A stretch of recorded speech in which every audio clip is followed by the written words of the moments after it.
Greetings, hello family, and welcome. This is Kimberly Purpoz, and welcome to my channel. I first want to show you this article that I came across, and I want to talk about what happened to all the Indians, the American Aborigines that were claimed to be killed or died from smallpox during colonization. And I have some theories on this, and I want to touch on it. I was studying and doing some research on the Kadab Indians, and I started coming up with some, start seeing some things and noticing some stuff, and I wanted to share that with you all from my research, and I want to see what give you out some some more theories, toss some theories to you all to start thinking about and analyzing, to open up our eyes to what actually took place throughout history.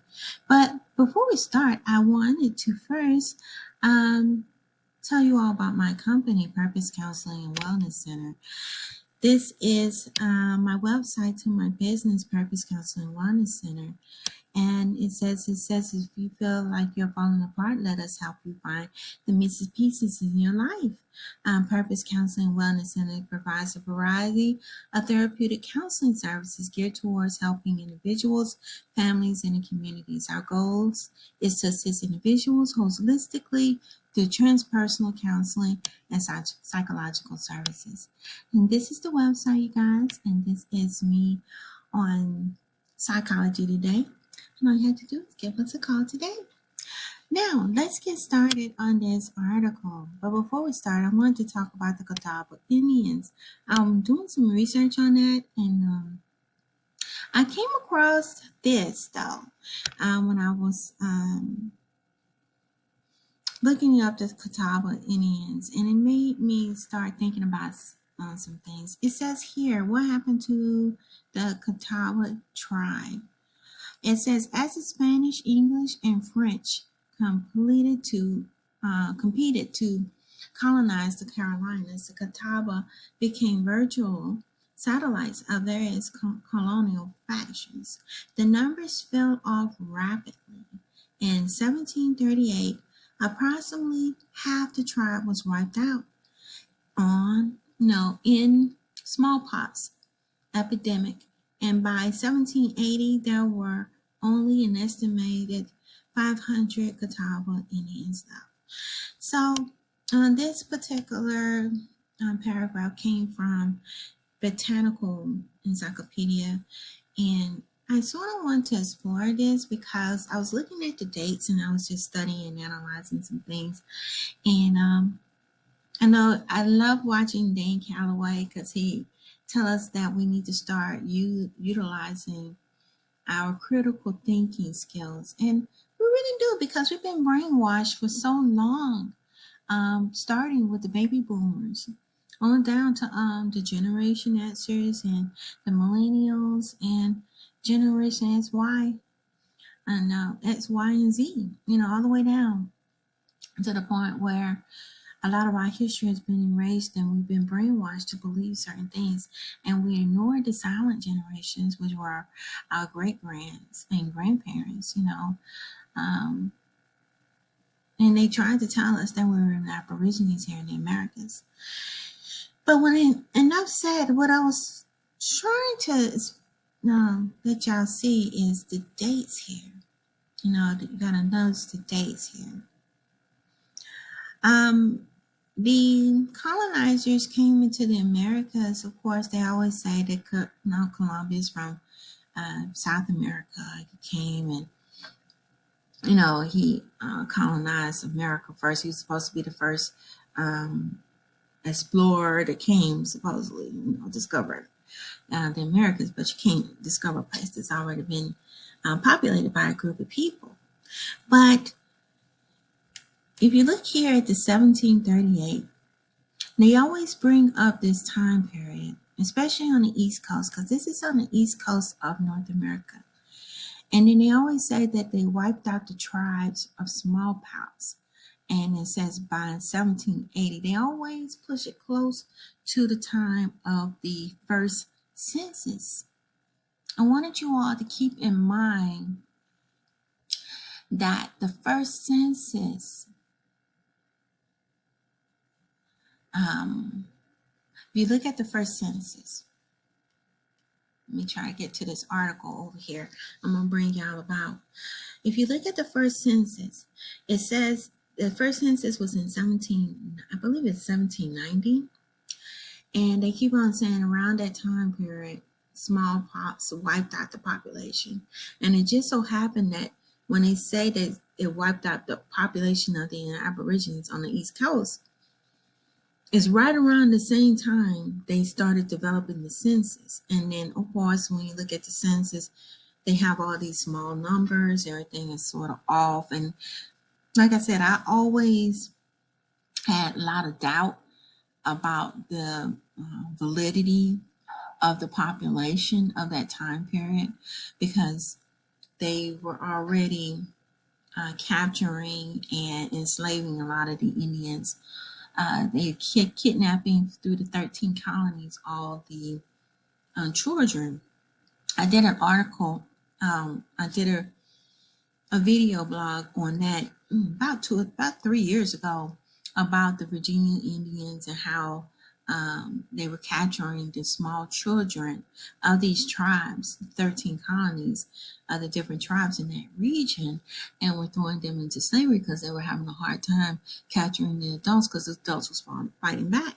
And so what they did was go around kidnapping the children and also exposing them to smallpox in the process as germ warfare. And which they're doing to this very day as a tactic of taking over this planet, the grays. So it's what I was getting at is I had to question what happened to all of the Indians, that were supposedly exposed to the smallpox and everything was wiped out. As I was thinking, if that is the case, if that really did happen, like they claimed they did, where are all these mass burials? Where are all the bodies? There was so many Indians that had died. There should be mass graves sites, burial sites of all these dead bodies, and they should be dated to that time period. But I've been digging, I'm still researching, I'm just touching on this, but I just starting to come up with a theory that what if it didn't happen exactly like they said, I was reading this article, these mass burial sites, they can't even prove that there are these mass burial sites because they claim that they've been robbed. And I was pulled up this article because I was trying to do some research and trying to understand what happened to all the burial sites of all these Indians that supposedly died during the exposure to smallpox, And then here's the answer. Here's the answers that they always regurgitate to us in history books. The endless robbering of Native American graves. And I want to tell you all about how I went to the Etowah Mounds in Atlanta, in Georgia. It's not in Atlanta, it's in Cartersville. Y'all may want to go and check that out. You may want to check out that video on my channel. I also talked about Etowah, the Etowah Mounds. And they also mentioned that a lot of the remains and some of the artifacts were taken and distributed, and they don't know what happened to them, and they just miraculously just disappeared. And they just show the handful that they have on their exhibits there at their location. And then here's another article talking about how for centuries people been stealing these artifacts and they have came up missing. It's been people who just pillaged for these artifacts, the amateurs, thieves, pretty much thieves. And some real archaeologists that say, just anybody was just everybody just went in and just pillaged and took whatever they wanted. And so it's like it's not been thoroughly archived like they should have been, has not been properly documented, or like no, all the artifacts have not been documented. A lot of stuff are missing. A lot of things are missing, and that's a problem.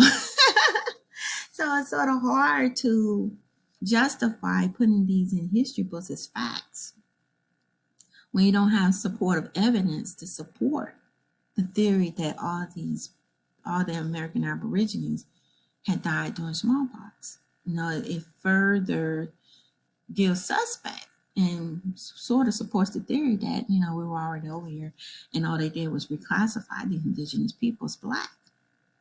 And, if you can't even support the dead bodies, that supposedly everybody died from smallpox, it makes more sense to me that they just captured the indigenous people here. But anyway, this article says the endless robbering of the Native American graves, and it was published in Washington Post. And this article was, it's not that old. It was published on July the 8th, 2021. It was written by Elizabeth Dickinson. It says, for centuries, everyone, from archaeologists to amateurs, pillaged artifacts and human remains. Now, the FBI is cracking down on those who are continuing to dig. And you know what? Why did it take so long? That's my question. I'm going, most of it is probably already gone by now. If it's been hundreds of years, if you look at the dates, 1780s, from the late 1700s all the way down to now. I think 1980 is when they started cracking down. That's how many years? 1800, 1900, 2000, roughly almost 300 years passed on by. So that's plenty of ample time for people to just take whatever they want. So I would think at 300 years of not really closely monitoring things, give people almost 300 years, it'd be very little things left to look at, if any's left at all. But anyway, it says here today that the SUVs arrived in Verone, Indiana, I believe this is. It says a rural town of 40 miles out southeast of Indianapolis. The residents took notice. It was April 1st, 2014. To get to the house of South 2850 West, you had to drive down a long stretch of flat roads, past orchards and farmland. The line of government cars was easy to spot in these communities of less than 700 people. The caravan pulled in front of large, if unassuming, rural home. FBI agent Tim Carpenter and cultural anthropologist Holly got out of the cars accompanied by the other agents and local sheriffs, and it passed a human-sized terracotta replica of Chinese warrior, which offered the first-hand obsessions of the homeowners inside. So this is here. They're just going to get and giving a good description and then capturing some of the thieves.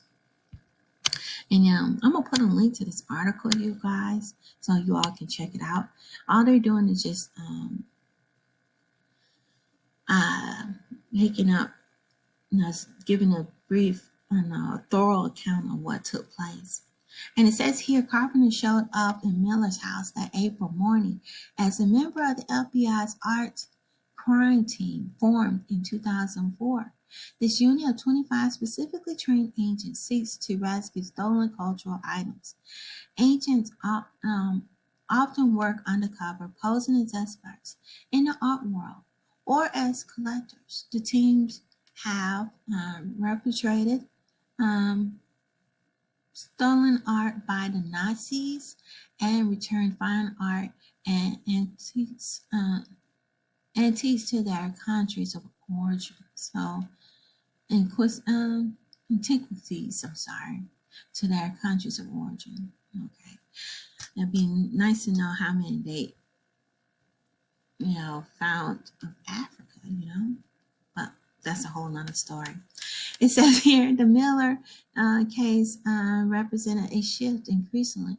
The art crime team have been looking into thieves against Native American communities and how to repatriate them back to these tribes. And it says Miller's main obsession was with Native American cultural goods. 80% of what he took came out of the ground in the United States. He stockpiled 1,000 arrowheads and stone tools and sherds of pottery. Some of what he gathered had been unearthed before laws explicitly said he couldn't, but much of it he gotten illegally. See? A lot of these things are just everywhere, thrown everywhere. They haven't been archived. Probably don't even know exactly where everything came from. And it's really sad. This one came from Papua New Guinea, a ceremonial drum. And it's really sad, these thieves go around stealing these art things, these ancient artifacts and just have them for their own private gain. And it's just really sad. Well, let's go on down. They just going on through and explaining so many artworks that were collected and stolen over the centuries, pretty much. And it says in some cases the plunder happened years ago at the hands of professional archaeologists, scientists, museums looking to extract exhibits and study the past. Nearly 200,000 human remains were found in households, federally funded museums, and institutions in the United States, according to the governmental inventory. But they have yet account for what has been taken by pot hunters held in private collectors. And this is, and meanwhile, zealous hobbyists and those looking to cash in on lucrative global demand for Native American goods continue to ransack graves. And see, this is really sad. And it's not being monitored. And so, like I said, how can, this goes back to the fact that if you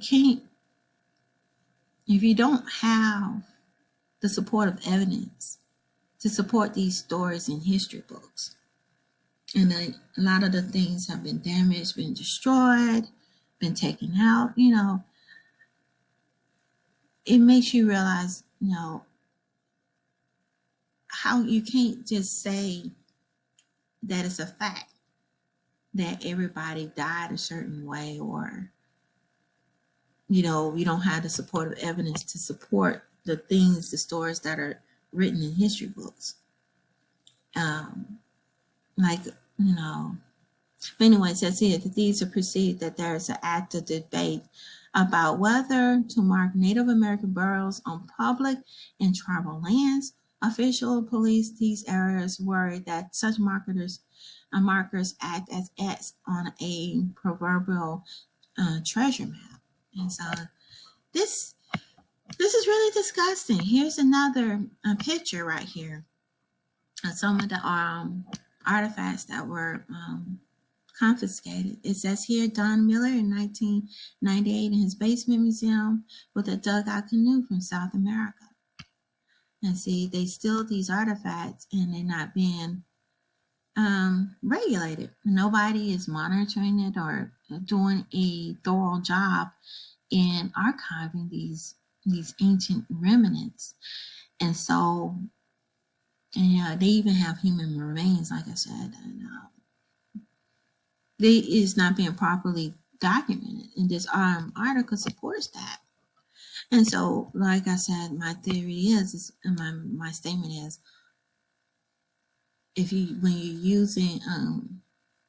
using critical thinking, it makes you think about these things more critically. Like, where are you getting these numbers from about the number of people that died?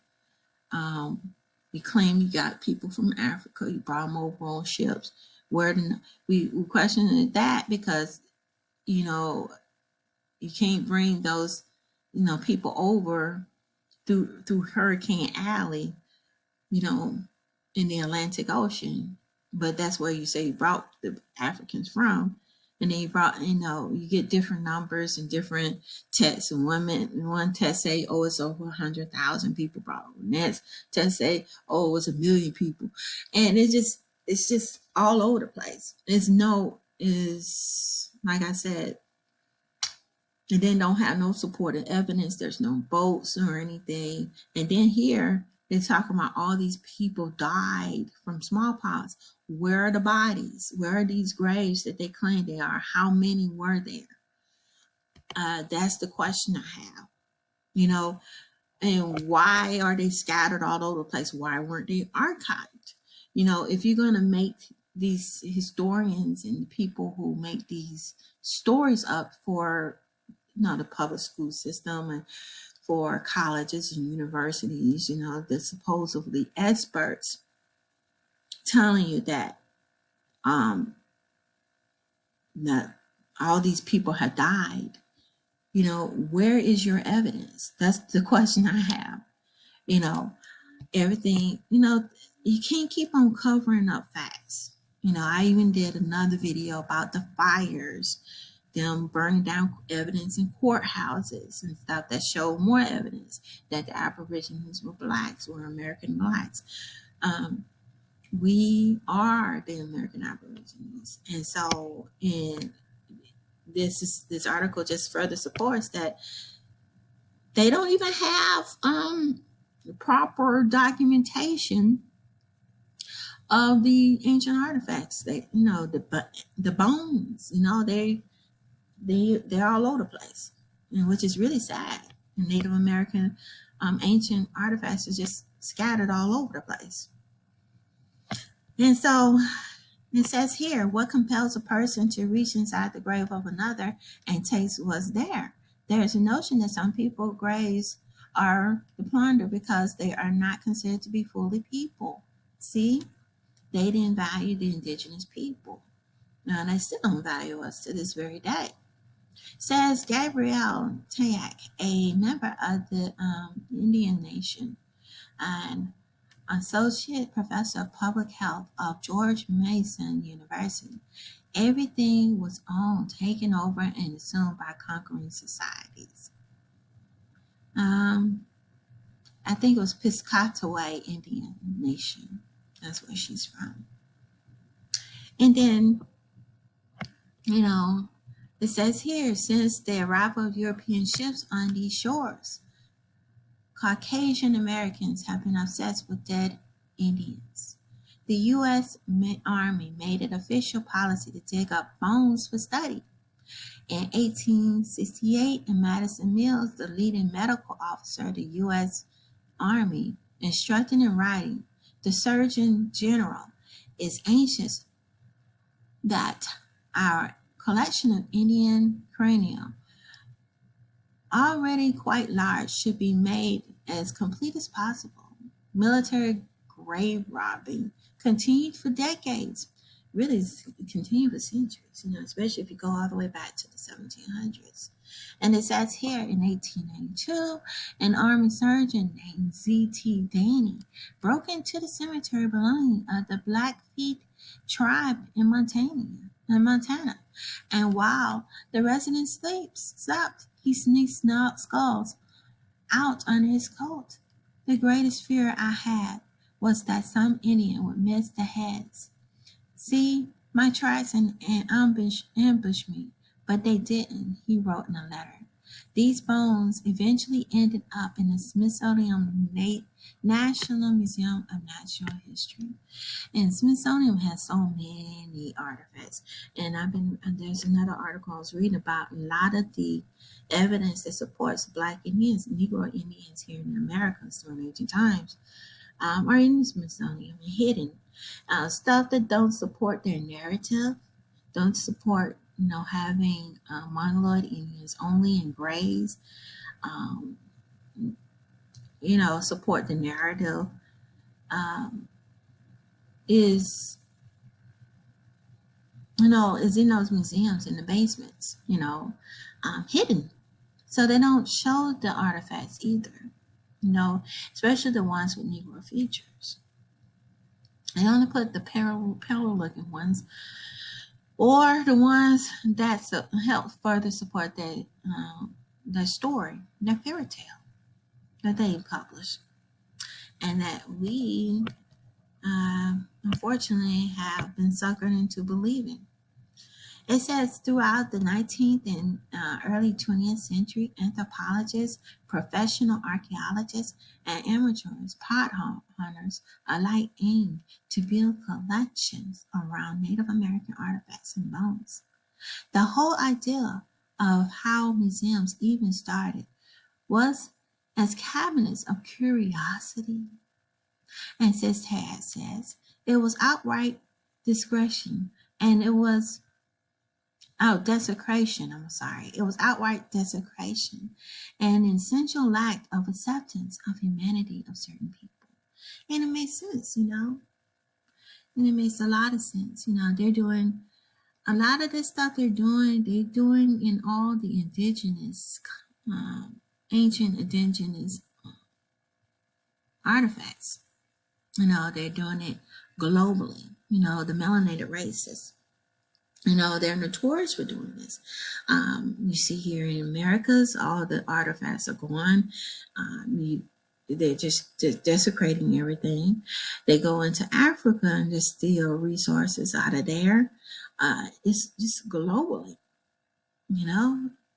globally. And they refuse to return these things. And a lot of them are held by these private collectors who are rich elites. And like I said, I feel like they do rituals and stuff too, to try to trap the indigenous people, the ancients, the melanated race of people.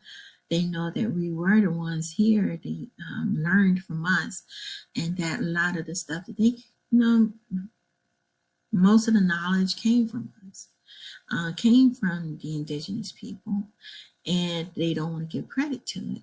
And I don't know why, but I guess it makes them feel inferior or feel uncomfortable because they know that the original people had started civilization. But to steal it and destroy it, or just to hoard it for yourselves for evil rituals, so you can stay in power, is wrong. But these are just theories, but I think they're more than theories. I think these are more like facts, that it's not theories, it's a fact that a lot of these ancient sites have been pillaged. There's very little stuff left. So that's my question, is how are they getting these numbers? How are they coming up with these stories about what happened in history if the evidence is not there? If you don't have the support of evidence and it hasn't been properly documented, then the stories don't hold no validity at all that they're saying in these history books. It just doesn't. And that's something we have to keep in mind. And since learning about skull science was discussing, said Mike Catch's enemy, who is a Lakota from the Agola Bland of Sioux. He lived in the Pine Ridge Reservation in Little Wound, South Dakota. And then not far from Miller, would hunt and work an administrative assistant for the tribe. It says here he was encouraged by his elders to get a master's degree in archaeology and help the tribe better understand the methods of profession. I'm asking myself during that process, what am I doing as a Lakota man trying to be in archaeology, he recalls. But I have my elders who are encouraging me, say, go ahead, learn it so that we can be at the table with archaeologists today and we can't talk over us. and they can't talk over us. They can be our interpreter. You could be our interpreters. And that is so true.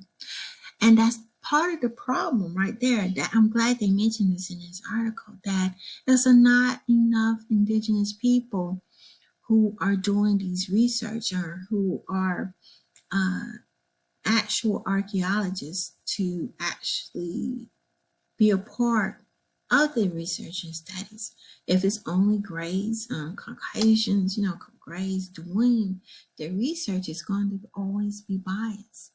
That's why I always say and encourage that there needs to be a more diverse group doing these research. And there needs to be more American Aboriginal, aka African American archaeologists, the ones, that doing these research. We should be sitting in these, if not, then we need to be doing our own and have equal access to these remains and these ancient artifacts too, to do our own research in our own universities, because like I said, it should be more of a holistic approach to this research, not just line it to one group of people who want to hoard the limelight. It says here by the 1900s, Native Americans were believed by many to have disappeared. See? And which is not true. Everybody been reclassified. It says Jaquetta Smith, who is the Comanche Fort Sill Apache and worked as the repatriation manager of Smithsonian's National Museum of American Indians in D.C., explained to me this way. Imagine you go into the Natural History Museum and you got animals, and then you got cavemen, and then you got Native people and Indigenous cultures. We're in with the animals and the fossils. This is embedded, sadly, in American culture and the world, and that's true. And part of it is because they destroyed a lot of the artifacts. A lot of the artifacts are scattered everywhere, and and so I seen that too. I saw that in the Etowah Mound, where you had the animals and then mixed in with the melanated race. It's really sad. And then here it is, a panoramic view of the basement of Miller's main house in FBI. And see, this is what they found. It's a lot of, and they go around selling these artifacts. It's really sad. And then it says legal challenges by Native Americans over the desecration. Can't get a good tongue tied. It says of their graves began as soon as colonial courts existed and filed them for a long time. It wasn't explicitly illegal to dig into Native American burial sites. And see, that's why I said they did that in the Etowah Mounds. The mounds here in Georgia. A lot of there is nothing there hardly. Everything's been taken out and stolen. And so to say what group is who and how, it's like they just stole all the evidence. But wants you to believe the brainwashing story that, there were Pale Indians here and that, they brought everybody, all the black folks over on boats, and that they killed all the Indians off just so they can try to say that the land was abandoned and that they came here and is theirs, just so they can hoard resources, when in actuality that African Americans were here too. American Aborigines were here, were the Pillaging Indians. And so if you destroy all the evidence and be the only one writing the narrative for so long, and then just stealing and destroying all the ancient remnants, and then setting up Jim Crow to keep the Indigenous people from reconnecting to their culture and killing them and lynching them, it's really sad. It's a very dark history, evil history, But it says here it was until 1906, a market of Native American cultural items grew, that the Congress passed the American Antiquities Act to try to protect some of what had been taken. But see, 1900s, that's 200 years, the grave robbers already took probably predominant most of the ancient stuff already. They probably don't even know where it's at, half of the stuff, and it's really sad. But yet they want to keep this narrative going and have and tell people how history is when they allowed everything to be stolen, pretty much.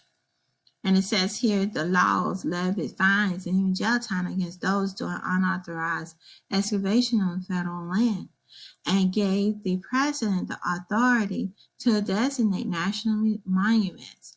Native American bones and funerary items were given special distinction, but as material culture.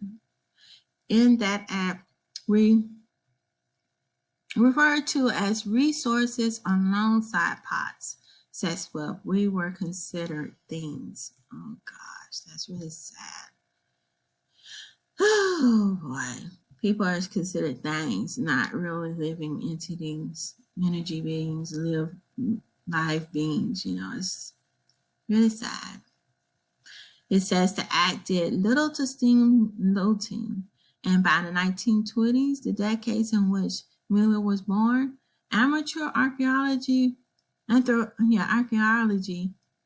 was a thriving hobby in search of Indian artifacts, a popular pastime. Yeah, racism too.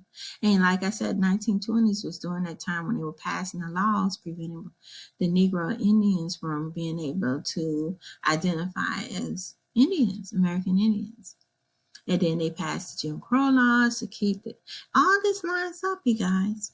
You just go back and look at what the time period these laws were passed and how they prevented the Aborigines from being able to classify as Indians.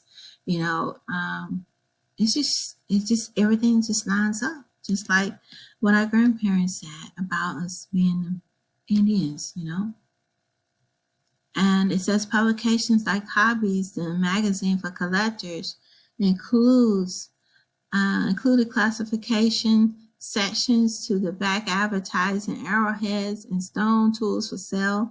You can order an Indian finger bone for a few pennies. A skull might run you $2. That's crazy.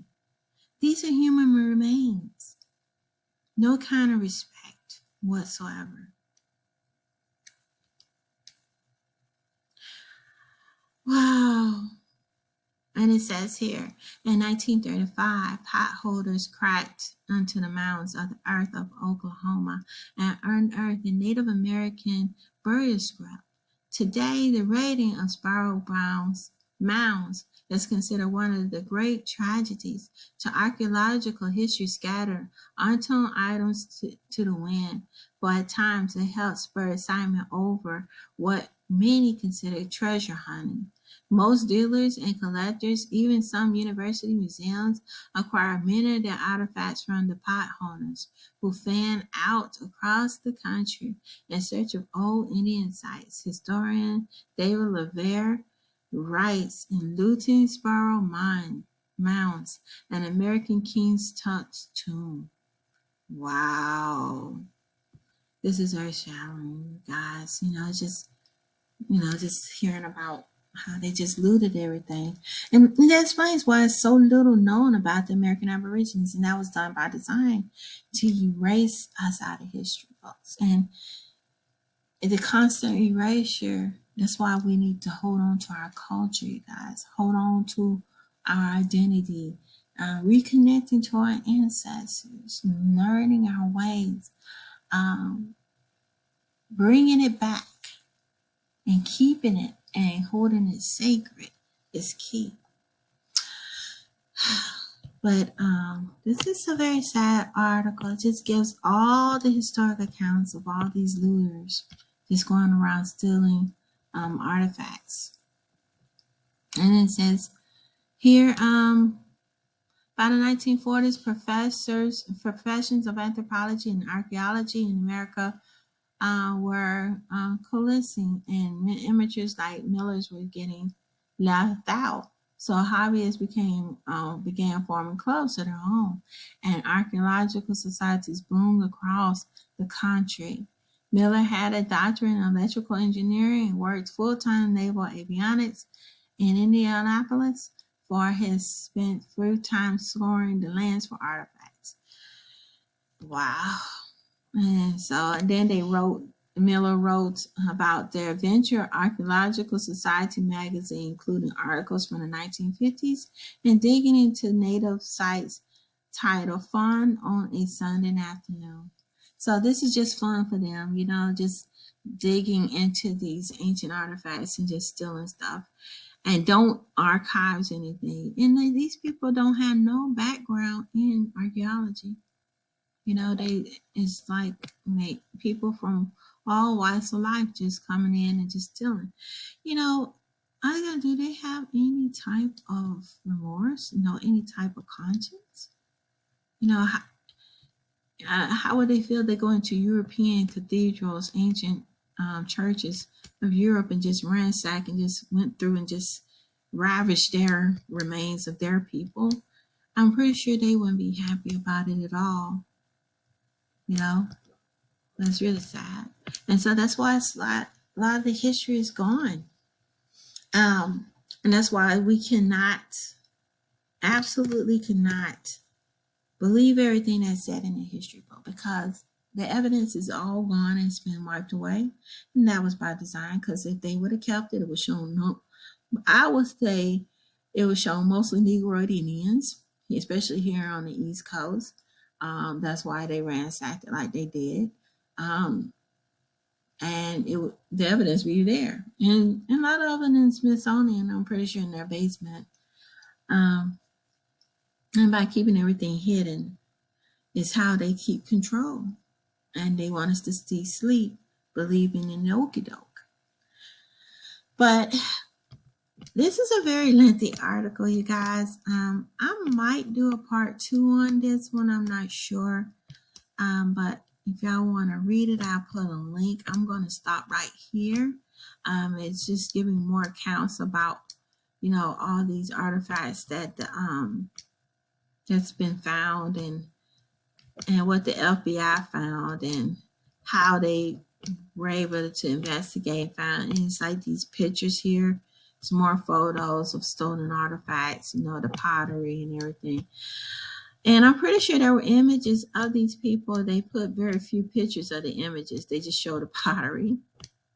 That was by design as well, because they don't want to show the Negro Indians, But I might do a part 2 to this, you guys. I might do a part 2 to this, because I wanted you all to start thinking about these things, about the dates and time. I showed you that page of from Botanical when I was doing Google search, how they used the span of the 1700s and the smallpox. And if you look at how close to the date of the first census of 1790, it just so happened everybody died off, so they could put smaller numbers of the indigenous people on, the census. That's what they did. And then, of course, there's a lot of double talk, because Benjamin Franklin was talking about too many black folks, and he described them as being black. Too many Indians, these too many black Indians. Why he's describing them as black? Why is he saying it's too many of them? And then, that case, then how come the census don't reflect what they're saying? So it's like a lot of contradiction, you guys, a lot of contradiction. And that's why we got to start thinking for ourselves and coming up with our own theories, and researching these things. And more of us need to study archaeology. I'm starting to study it myself, because I want to learn more. I took some classes on archaeology in undergrad, and did a lot of studies on culture and sociology, and and archaeology, and I learned a lot about these things, and still learning. And how, my background's in psychology and, culture, and how, humans behave according to different circumstances and society. But, I can go on and on, you guys. But please tell me what you think, about these theories about, what happened to the Indians? Why, did they really disappear? Were they reclassified? Were they already here? What happened to all the remains? Why is it always showing that the remains have been stolen, or, there are no more remains left of these indigenous people? The mass graves had just miraculously disappeared. My theory is that the American Aborigines are still here. The Pillaging Indians are still here, and we are the Pillaging Indians, and that's what the big secret is, and hiding our identity and constantly changing our name for centuries. And that's the part of it, because they don't want us to know that we've been here and that this is our land. We were here first, and we're still here. We're just being marginalized, unfortunately. But till next time, love and peace, family. And don't forget to check out my Instagram. Here it is. And I also have a Twitter. Don't forget to check that out. And I also have a TikTok, you guys. Until next time, love and peace, family. Bye-bye.